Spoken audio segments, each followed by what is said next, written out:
welcome back. Hey, I'm Chills. I'm Dee, and this is Postpartum Uncut. This is our sacred space to talk about the nitty gritty, the not so cute stuff that happens after you're done being pregnant. Today, we are going to talk about finding yourself again. This is a topic that I specifically wanted to talk about today because I think it's a big deal. I think it's a huge deal, and I think it's something that people may not feel like they can talk about. Yeah. It's hard. It is hard. It's hard to express because it's also hard to just process. I think it's also hard to admit. Yeah. That's what you're going through. Yeah. Like an identity crisis. It is an identity crisis. And we picked this topic in honor of my birthday week. So, Dun, dun, dun. and speaking of birthdays, let's talk about my honorary mocktail. Chelsea, what is this? So this right here is a strawberry pineapple meditation. The name actually is very strategic for her because her mornings are very important to her. Like, where's her coffee? Where's my morning devotion? I need a woosah before I get my day started. So she needs some meditation in her life. Mm-hmm. And then strawberries and pineapple are two of her favorite fruits. They So are. why not incorporate that into the drink? And they're healthy. So you should start your day off with fruit. So I just feel like this is a great drink that encompasses a lot of who she is. I tried really hard to wait for you this time. That's good. It's very light. It is, and it's so it's sweet and it's healthy, and I love it. Yeah. I could drink this in the morning too, actually. I was gonna say this is a good breakfast drink.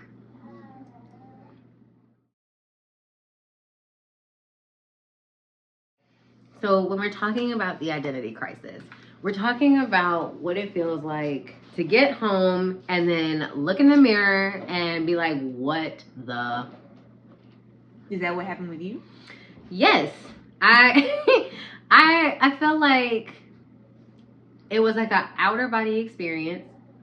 I looked in the mirror and I did not recognize myself. I looked like an avatar, like a version of me that I had never met before.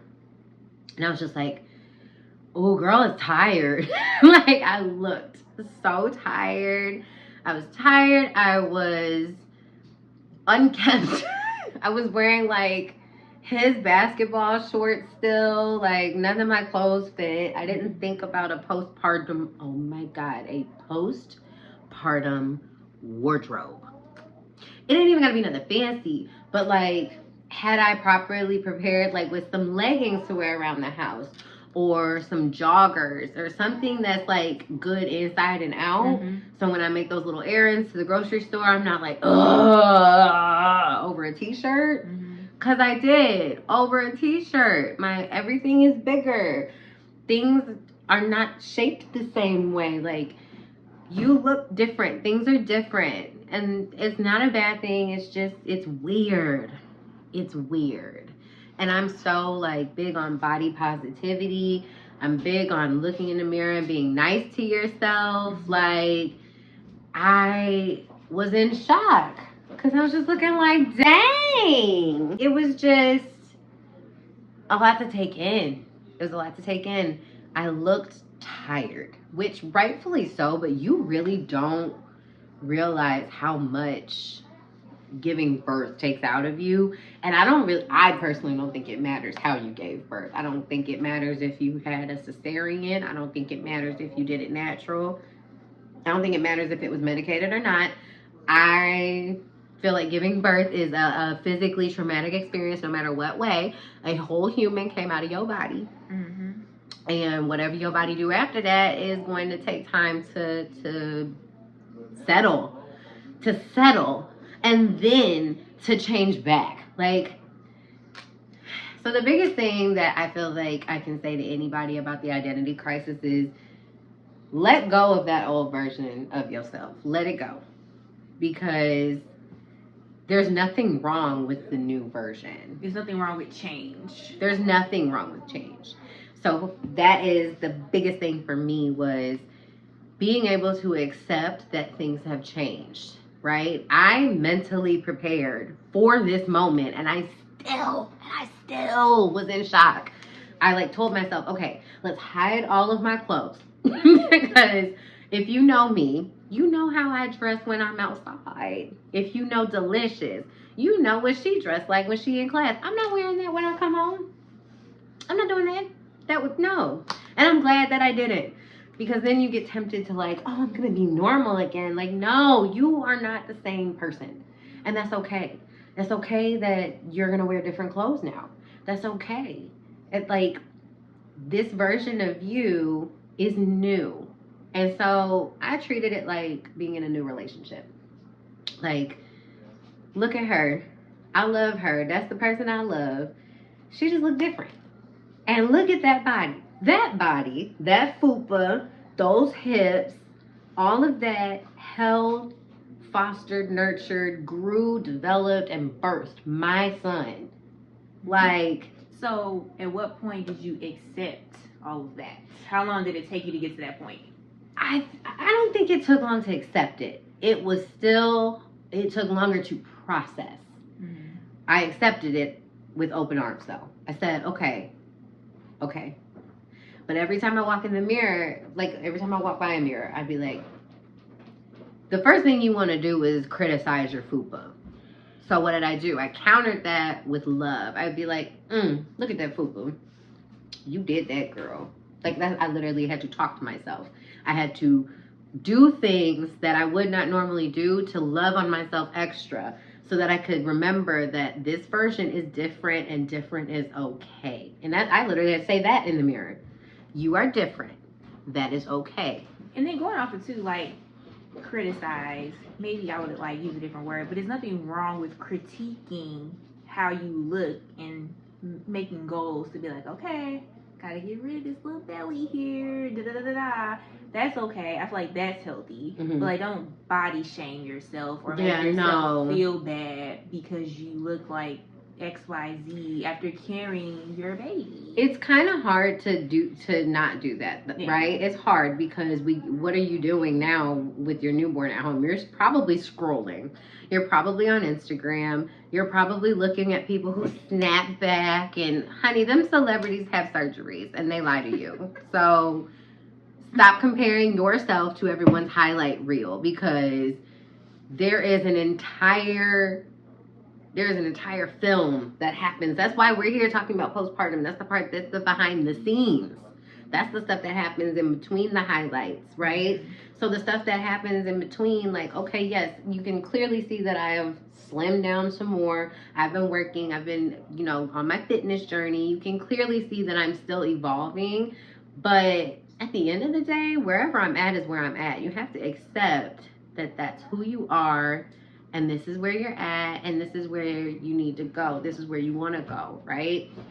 The problem that I encountered after I accepted my physical stuff was more about my identity. Who I was as a person, I couldn't tell you that after I had the baby. I know I'm a mom, but I can't even tell you what kind of mom I am because I've been a mom for 2 seconds, right? It's not like I don't know what I'm doing. I'm still dealing with whatever I'm dealing with. There were certain relationships that crumbled at the beginning of that. Like when I got pregnant and throughout the pregnancy, and then by the time I had my baby, so it was like my circle kind of didn't look like what I thought it was gonna look like. Shout out to the people that I do have though. The circle is beautiful, but when you think you're gonna have certain people around and they're not, there's a period, a little exodus that happens. Maybe not an exodus, but we know what you mean. There is a period where certain relationships do leave when you have a baby, and I know a few people that have had depending on whatever the circumstances are, but they still lose people when they have a baby. So then you have that happening, and then I'm not working. If you knew me, you knew I was working up until COVID. I worked 3 jobs up until maybe last year, maybe 2 years ago. I went down to 1 job. Now I don't have any job. And the job that I was working at, I was there for 7 years. My whole identity was poured into being that lady. and to being delicious over on the dance side of things. So I don't look like delicious. I'm not working at that same place anymore. So who am I? I know that I'm a friend, I'm a sister, I am a lover, I am a mom. I know like I am those things, but like what am I gonna do? That's what I kept having anxiety about. So then I'm like, I'm gonna clean because I'm gonna be a clean mom then. You know, like the anxiety built for so many reasons, and one of them being like I guess I was in shock trying to figure out what I was gonna do, who I was, and like just remember like before you have if you don't have kids right now, like really think about the type of person that you are and what you're pouring yourself into, because when you get to doing the things that you really love, like being a mom is what I really wanted to do, but it does put you on your butt for a couple of weeks. It comes with sacrifice. It does. It comes with a lot of changes, and once you take away those things you've been pouring yourself into, you got to decide like, okay, but who are you? Mm-hmm. And so that was a thing for me, is like I was always trying to help somebody. I was always the massage lady or the dance lady, and I can't do either of those. So what am I doing? That's real. And you just have to be okay with being a mom, and this is what days look like sometimes. And I had to say, okay, that's fine. I just haven't done this before. Mm-hmm. So it's weird. It's not familiar. Change is scary. But the best advice that I can give myself on a regular basis, that I can give you if you are like right at the early stages of new momdom, is be okay with leaning into the change. Be okay with the fact that things are different. Your life may make a complete 180 when you have a baby, and that is okay. Mm-hmm. That's okay, because it may just turn out to be exactly what you truly wanted in life and you didn't know what that looked like. It's so funny how like we're at the exact same moments in our lives, but how we got here is like just different and like almost like polar opposites on everything too. Like literally every point. Because it's like hearing your journey, I do feel like a good amount of people feel that way. Like they don't know who they are now because like everybody's looking at them to be a mom. It's like, yeah, I am a mom. I'm happy to be a mom, but I did have a life before this. Like, hey guys, like I'm not just Deanne the mom. Like I was delicious. I worked at Massage Envy. I did this, I did that. Right. But then it's like, that's all people see you as. Yeah. And it's kind of frustrating sometimes too. I think for me, I had the opposite. Like I already was pretty well established. Like I knew what I wanted out of life. My biggest thing was, okay, how do I incorporate my baby into all of this? Because this ain't going nowhere. This is what I'm going to do. Like I'm adamant about it. Like when I have my mind set on something and it's like for the positive, it's gonna happen. It may take me a little longer now to get there because my time isn't my time anymore, but it's gonna happen. So pre-baby. Hold on. Please say that again. What did I say? You said my time isn't my time. Your time is. You're gonna have to figure out how you do that because your time isn't your time anymore. Yeah. I needed to hear that. Oh yeah. Our time isn't our time. That's anymore. The only thing that really changes is maybe I'm resistant to how I get things done too. Yeah. Yeah, because like you have to have a whole workaround to get to what you want to do. It's just like even this grocery store. Okay, so now I gotta pack this up. I gotta do this. Yep. I don't have the stroller. Let me get the carrier. They don't have the little, So it's just like when I went to Schnucks, they don't have the little like the little handle, like the little baskets that you could pick up with the two handles. I have to get a cart. Yeah. And I was like, to put under the stroller like we do. Yeah. I just wanted to push my stroller with my little, basket over here. But now I was like, okay, well, let me put the carrier on so I can push a cart. Just the whole thing. Like now, how you move in group is just different. But I don't know. Going back to like, I pretty much knew who I was prior to having the baby. And I was at a point in my life where I even said like, hey, if I have an oops or anything like that, I'm good. I just want to be with the right person. Right. But I'm good. Like, I don't really think that having a baby is going to change very much of like what I have going on. It's going to, there's things that's going to change, absolutely. But I don't see myself giving up anything that's important to me. I'm just going to find a way to include my baby in it. And that's exactly what I've done. And then since like everything was so rushed with my pregnancy and with her delivery, I really didn't have time to think very much or to kind of talk myself out of stuff or to kind of like stress about things. It was go mode for me. Literally had to figure out life. Like you had no choice but to be decisive. Yeah. Yeah. It literally was like crunch time for me ever since I found out she was pregnant. So I really didn't have time to kind of, what do I want to do with this? How I'm going to do this? I just had to get it done. And so that kind of already fit into how I moved anyway, which was perfect. So it kind of was like just seamless with just adding her into my life.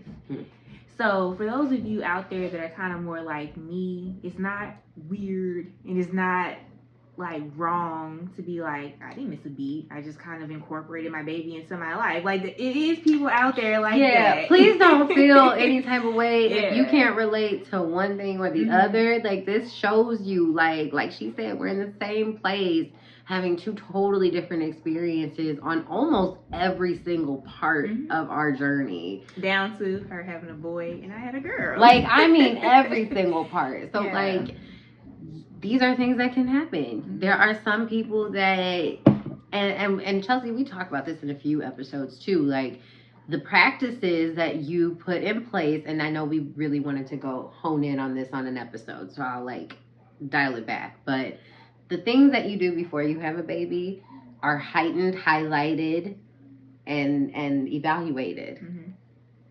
Like top priority when you have a baby.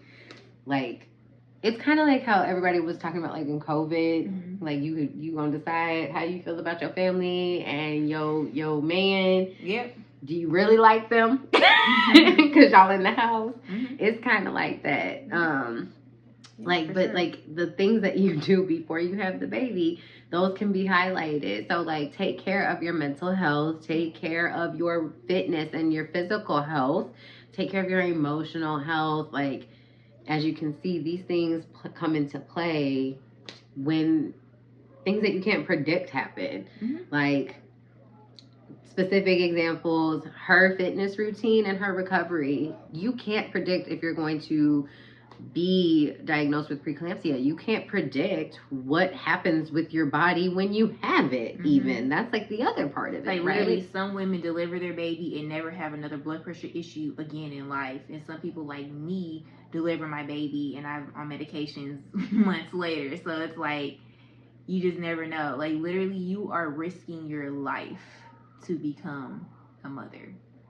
It's a great reward, but it's like one of the biggest risks in life that you can't take because nobody knows. You could be the most healthiest person or the healthiest person out there that could have the most complications. You could be somebody that never took care of themselves, no prenatal care, nothing, and have a smooth delivery. You really just never know what's in the cards for you. But even if you do have an unexpected delivery, I just want to like let everybody know, just keep pushing forward. Right. Like, literally, let your child be your motivation to do more in life. Like, let them be the reason why you want to achieve new things. Hey, I got a baby now. I got another mouth to feed. You're gonna make it happen. I need to, be the inspiration for my baby girl. So just never give up. If you are going through an identity crisis or you're trying to figure out who you are, same thing. Don't give up. You'll get there eventually. It just takes some people a little bit longer to figure it out. And like the worst thing you can do is shut these emotions off. Like just feel the feelings. Go through it. This is a Sag telling you to feel the feelings, okay? Okay. So like it's sitting in the mirror and telling yourself you're good enough. It's believing that. So like telling yourself that and working on your self-image before you have your baby can be very helpful. But like I said, like I'm delicious and I teach confidence and I still had an identity crisis. So no one is exempt from life. So the best thing you can do, I saw like a quote that said, you can't plan for everything, but you can certainly prepare. And so as far as preparation goes, like that's what I mean with anything that we talk about on this channel, on my social media, anything where I'm saying prepare for the baby. I'm not telling you to plan every detail. I know you can't plan everything, but you can certainly prepare. You can make sure that your financial situation is better than whatever it is now. You can make sure that your emotional health is on track. You can start seeing a therapist. There are ways to prepare for having a baby. And knowledge is power. So the more education and the more research you do, the better equipped you're going to be. But you have to know, like, if you're gonna get like that reel from like your homegirls or your OG moms, if someone's watching this years later at some point, I don't know. Best advice we can give is accept the change, embrace it, and love on the body that brought you your baby. Love it. Love on it. Like, change is scary, but it doesn't have to be the end all be all. It doesn't have to be a bad experience. Once you start leaning into the change, it actually goes with you because you're not fighting against it. You guys are working together now. And then you eventually get in a groove and you chill out. And you're like, oh, I'm kind of good at this now.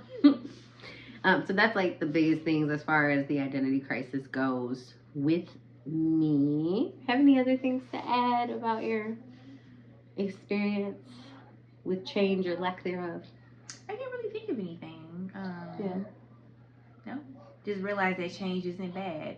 Change can be for the better sometimes. And I feel like in these situations, we just have to realize that. Just like she said, don't resist the change. Roll with it. Because I think more times than not, you're going to become a person that you may not recognize, but it's a great person. It's a new version of you that you get to learn about. You get to date yourself all over again. It's awesome. Date yourself, okay. Yeah. Okay. Yeah. Yeah, I have to prioritize my me time at this point. I have to figure out me time, baby time, just the quality time of it. Not to mention the responsibilities of each person. And then collectively as a team, do we have anything going on that I can facilitate getting that easier? You know, like it's all of it. So I have to make myself part of this. Like, you have to make sure your piece of the pie is equal. Because if you're not taken care of, you can't take care of the house. Yeah, that's very true. And I know that the identity crisis can be something that kind of contributes to postpartum depression and any other postpartum disorder. So if you are having feelings like that, those are things that don't get asked on the postpartum questionnaires at the doctor's office. It's mostly like, are you feeling sad? That stuff is important, but these things can go overlooked, and they can be signs of postpartum anxiety and other things that are going on with you. So if you are having an identity crisis, reach out to somebody, talk to somebody you know that's had a kid. Shoot, if we cool like that, inbox me. I am willing to listen. And even if we're not, like, drop it here. If you have had a baby, why don't you tell us whether or not you had an identity crisis and what things that you struggled with? You don't have to give us like a super long story, but like maybe some bullet points of like, oh, I looked homeless for 4 days and I couldn't figure out how to dress myself. And so like my wardrobe just really made me sad every time we went somewhere. Or, oh, I have like a really rigorous gym schedule and my baby just, cries all day. I don't know, but like, you do have a rigorous gym schedule, but you had a C-section and now you got to sit your butt down for 2 months. Yeah, that's part of your identity too. Like, you be in the gym and you're not in the gym, right? So like, yeah. So let's highlight some of those moments that you kind of like, dang, that ain't me right now, or that's not me no more. Like, let's highlight those. And if you don't have kids, weigh in on this conversation. Ask some questions. Ask us anything. Like, what sort of things did we struggle with? What specifically did we do to get out of certain funks? I don't know. Ask me some hard stuff, because y'all gonna be talking in the comments and I just be sitting here talking to myself. Put something in the comments. Let's have a discussion. And make sure you join us every Tuesday for postpartum discussions and Thursdays for mocktails. We'll see y'all next time.